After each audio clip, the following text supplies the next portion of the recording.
таи 2 рӯзи охир сару садоҳо дар мавриди камчин гаштани маводи ниёзи аввал аз ҷумла орд миёни мардум ҳангомаҳои зиёдро барангехтааст, вале ҳангомаҳои мазкур асоси воқеӣ надоранд ва дурӯғи маҳз аст ва тавре мушоҳидаҳои мо нишон медиҳад имрӯз фаровонии маҳсулоти ниёзи аввал ки ҳамарӯза мардум аз он истифода мекунанд дар ҳама бозорҳои пойтахт баръало эҳсос мегардад ва дар ин самт ягон камбудие ба назар намерасад. Баъд имрӯз дар ҳама анборҳои иттифоқи тоҷик матлубот ва агентии захираҳои моддӣ маводи ниёзи аввал аз ҷумла орд ва равған кофӣ захира карда шудааст ва дар ин самт ягон ташвишие вуҷуд надорад ва месазад мардумро ки ба ин ҳангомаҳо дода нашаванд ва танҳо аз тавсияи мутахассисон ва кормандони мақомоти марбута истифода баранд. маҳсулоте ки қаблан чӣ қадар арзиш дошт ва имрӯз чӣ қадар арзиш дорад мо онро ба шумо нишон медиҳем. Масалан гӯшт 48 сомоне буд бетағйир боқӣ мондааст. орд низ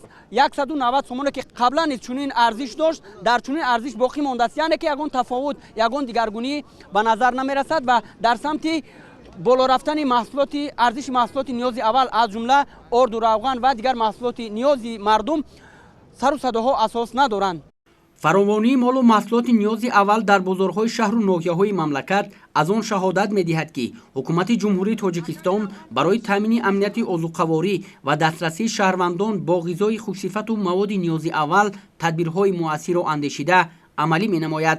Ярмарка фурӯши молу маҳсулоти кишоварзӣ ки дар назди бозорҳои пойтахти мамлакат шаҳри Душанбе роҳандозӣ гардиданд, танҳо ба хотири таъмини сокинон бо маҳсулоти хушсифат дониста мешаванд.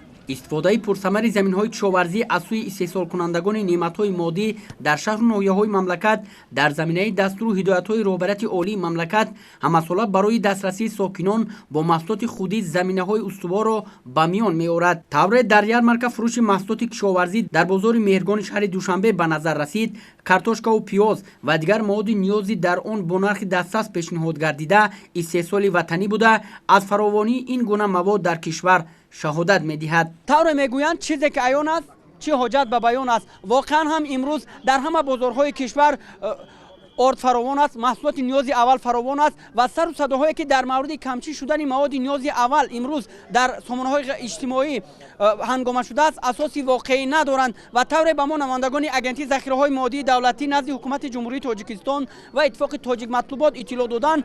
имрӯз дар ҳама бозорҳои пойтахт ярмаркаҳо амал карда истоданд. маҳсулоти ниёзи аввал фаровон аст, захира зиёд аст ва дар ин самт ягон нигаронӣ ё ташвише вуҷуд надорад ва тавре мо мушоҳида намудем ҳар лаҳза аз ҷониби агентии захираҳои моддии давлатӣ назди ҳукумати ҷумҳурии Тоҷикистон ва иттифоқи тоҷик матлубот маводи ниёзи аввал вориди бозорҳо гашта истодааст ва мардумро месазад ки ба ҳангомаҳо дода нашаванд ва аз тавсияи мутахассисон ва аз тавсияи кормандони мақомоти марбута бештар кор гиранд. аз мардум эҳтиромона хоҳиш мекунам ки ба ҳангомаҳои беҳуда роҳ натиҳанд. мо ба боварӣ гуфта метавонем ки мардумро пурра ба орд таъмин мекунем. имрӯз дар бозор нарх тағйир наёфтааст. як халта орд 185 сомонӣ буд, 185-190 сомонӣ ба савдо рафта истодааст. бино ба маълумоти раёсати растанипарварӣ вазорати кишоварзии ҷумҳурии Тоҷикистон, аҳли заҳмати мамлакат дар мавсими кишти имсола дар майдони 13132 гектар кишти баҳории зироатҳои ғалладонагӣ гузаронида ба ҳосили оянда заминагузорӣ карданд.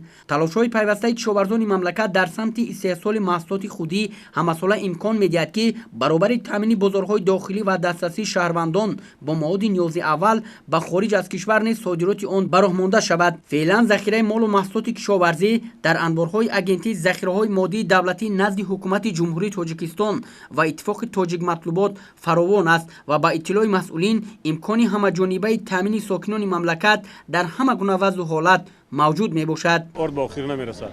захираҳо кофиянд. захираҳо ҳамаи анборҳои мо пурра. захираҳои ҳукумати шаҳр. мо ба сари балон метавонем бигӯем ки ҳамара мо орд таъмин мекунем. боло бардоштани арзиши маводи ниёзи аввал дар бозорҳои пойтахт аз ҷониби шахсони алоҳида ин танҳо ба нафъи афроди манфиатҷӯ буда ягон асоси воқеӣ барои ин ҳолат дар мамлакат мавҷуд нест. аз ин рӯ набояд ба ҳар гуна сару садоҳо бовар кард ва сарсонию нигарониро дар ҷомеа ба вуҷуд овард.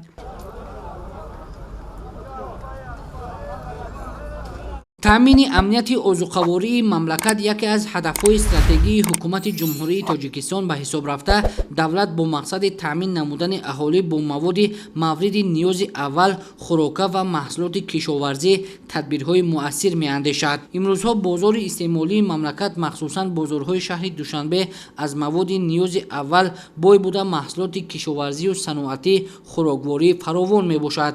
имрӯз дар корхонаи воҳиди давлатии бозори Саховат ва Деҳқони пойтахт фурӯши маҳсулот ташкил карда шуд. дар доираи ташкили чунин тадбирҳо маводи ниёзи аввал бо нархи дастрас пешниҳоди харидорон гардид.